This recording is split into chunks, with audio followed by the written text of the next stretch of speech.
Ça a pris 3 épisodes de trouver le nom du show. On n'a pas encore trouvé le nom exact. Il y a du monde dans l'équipe qui ont suggéré Sacha reçoit. Un peu minimaliste, je sais pas ce que t'en penses. C'est bon. Sacha reçoit. C'est excellent. C'était sincère comme réponse, c'est bon. Oui, non, je trouve ça bon. Sacha reçoit. OK, go. Monsieur Benziren, bien évidemment, on vous connaît comme le gars d'Orchestra, mais je pense qu'aujourd'hui, on vous reçoit plus comme le gars qui a pas mal d'expérience dans les médias. Ah, OK. Parce qu'évidemment, c'est une des raisons pour laquelle vous êtes venu faire un tour de mentorat pour les différentes équipes au camp.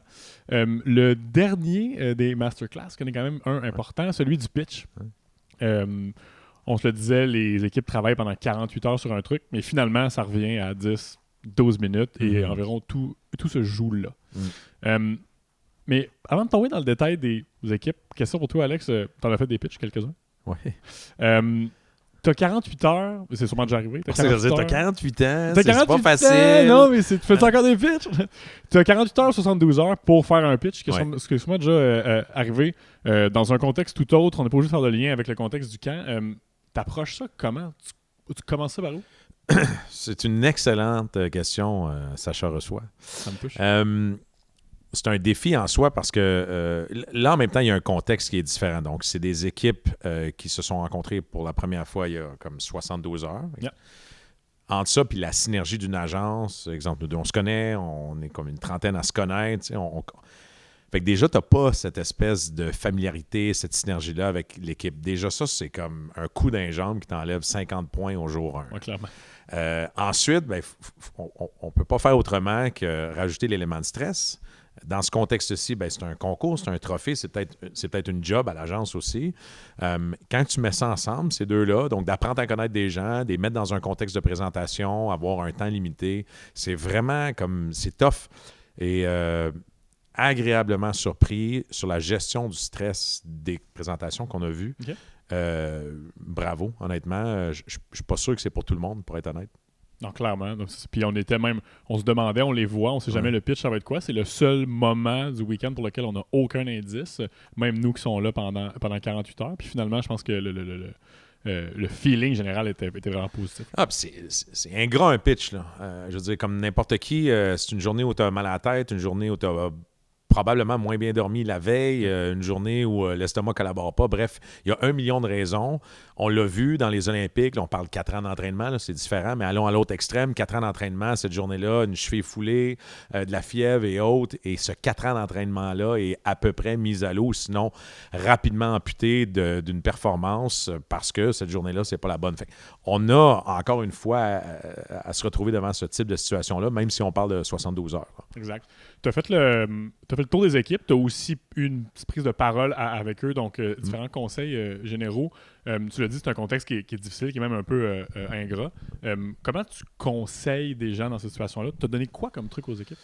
C'est des demandes qui étaient plus spécifiques, donc, mais sans les adresser une à une dans le détail. Je pense qu'au niveau de la livraison, c'était la grande question sur l'intérêt que le client pouvait avoir. Donc, quand tu as 10 minutes avec un client, puis ça aussi, là, on n'en a pas parlé, mais c'est beau qu'il y avait 72 heures pour se préparer.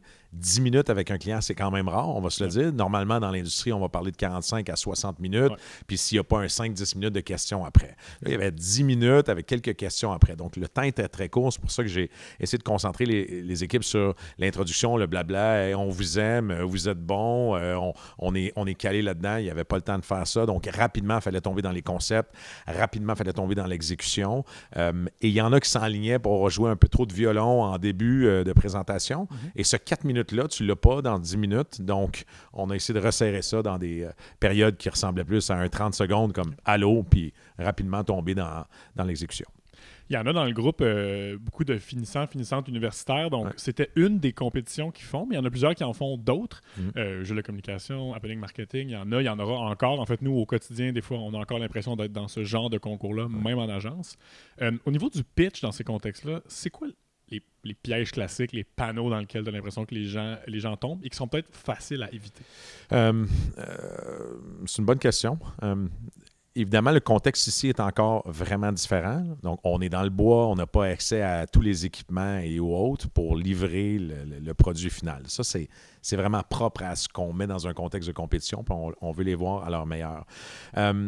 on a souvent tendance, malheureusement, à penser qu'on est plus intéressant qu'on l'est vraiment. Et ça, c'est vraiment un piège classique. On s'écoute parler, on se trouve drôle, on se trouve donc bon, on se trouve donc excellent. Et ça, c'est dans un contexte de pratique. On est en agence, on est dans une zone connue, confortable, avec personne ou à peu près personne devant nous pour nous juger. Et quand on retrouve le contexte de présentation, donc le pitch en soi, c'est pas la même chose. Et c'est hyper difficile de se projeter à ce moment-là. Donc, encore une fois, un temps limite, avec un stress, parfois des caméras qui nous filment. Là, on n'est pas confortable avec les lentilles. Donc, on se trouve excellent, bon, extraordinaire. Et là, on arrive en pitch, bizarrement, là, tout le monde se met à parler trop rapidement. Les explications sont soudainement moins claires. Quelqu'un s'enfarge, tout le monde panique. Et là, évidemment, la synergie de la présentation déboule.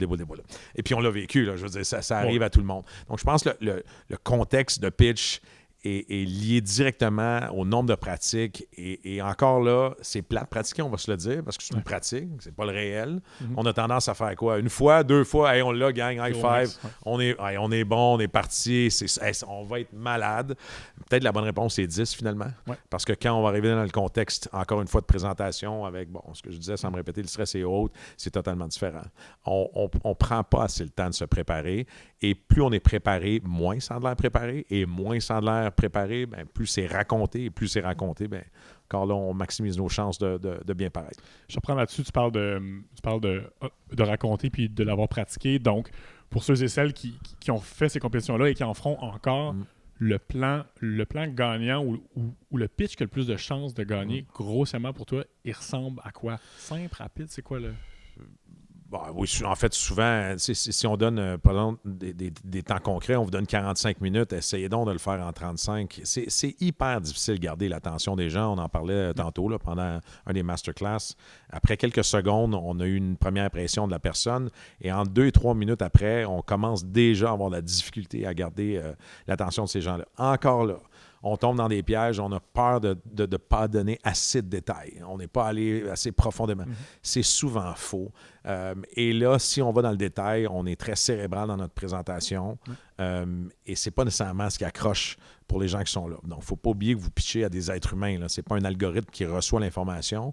C'est important d'être le fun, c'est important d'être plaisant, c'est important de séduire les gens qui sont en face de vous. Et si ce n'est pas assez pratiqué, on est trop technique, on est complètement ailleurs, on est purement cérébral dans la présentation ou majoritairement cérébral et ce n'est pas ce qui va nécessairement nous faire gagner des points. Il y a une feuille de pointage. Il faut arrêter de penser que cette feuille de pointage-là est directement liée à la technicalité. Ouais. Elle est influencée par la technicalité, c'est sûr, facile à pointer, mais elle va être influencée aussi par l'émotivité de la personne qui va vous voir. Donc ça, c'est un contact humain. Oui. Tu en as fait beaucoup, on a dit, donc c'est une douzaine d'années de radio, en fait? Oui, quand même. Ouais. Puis, bon, il y en a qui t'ont peut-être vu en pitch, qui vont parler, qui voient des gens en pitch qui sont solides. C'est des choses qu'on fait au quotidien. Il y en a qui disent « j'ai pas ça, je peux pas faire ça, c'est pas moi, je suis gêné ». Il y a probablement un moment où tu étais un peu gêné. Là, comme, ça ressemble à quoi les premières étapes, les premiers moments? Tu startes ça par où? C'est vraiment la torture parce que c'est la chose la plus plate à faire, mais et surtout que maintenant, on a accès à ça facilement. Filme-toi. Okay. Pratique-toi devant une caméra. Déjà, c'est pas le fun à faire, mais la partie la plus plate, c'est se regarder après. Il y a rarement, même les plus grands comédiens, les plus grands acteurs, des gens qui sont à l'aise de se voir, de se revoir, de s'entendre. Notre voix nous déplaît, notre posture, on est très dur envers nous-mêmes. Mais pourtant, c'est la meilleure façon de faire.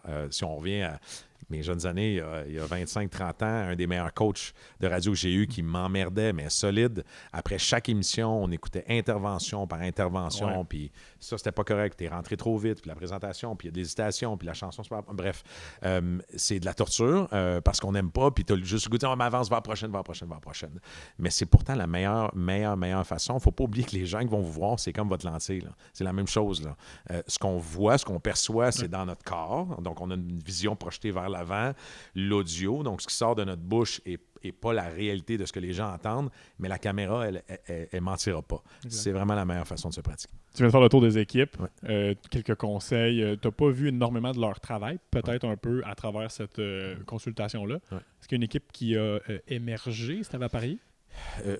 Bon, tu dis, là, j'ai pas eu accès au contenu. Le contenant, par contre, à distance, on le perçoit mieux, donc des équipes qui semblent être plus confiantes. Et en général, ça aussi, ça te donne une bonne impression.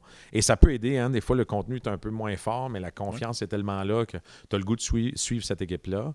À date, à ce niveau-là, les Jaunes ont quand même donné cette impression-là. OK. Encore là, à voir, des fois, il y a un changement drastique entre la pratique et l'action concrète, quand c'est le temps de faire le pitch, de présenter. Hâte de voir. C'est bien parce qu'on a eu trois mentors. Merci beaucoup d'ailleurs. Tu es le dernier, tu clôt la série.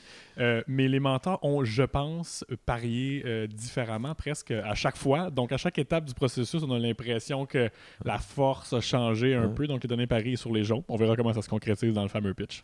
C'est vraiment difficile ce qu'ils ont à faire. Puis bravo aux équipes. Honnêtement, c'est un défi qui n'est pas évident dans le contexte où on les pousse à présenter en 72 heures des concepts qui peuvent prendre, tu le sais, là, Sacha, des semaines, c'est pas des mois à créer. Vraiment hâte de voir ça. Un gros merci de t'être prêté au jeu, Alex. Merci, Sacha Reçoit.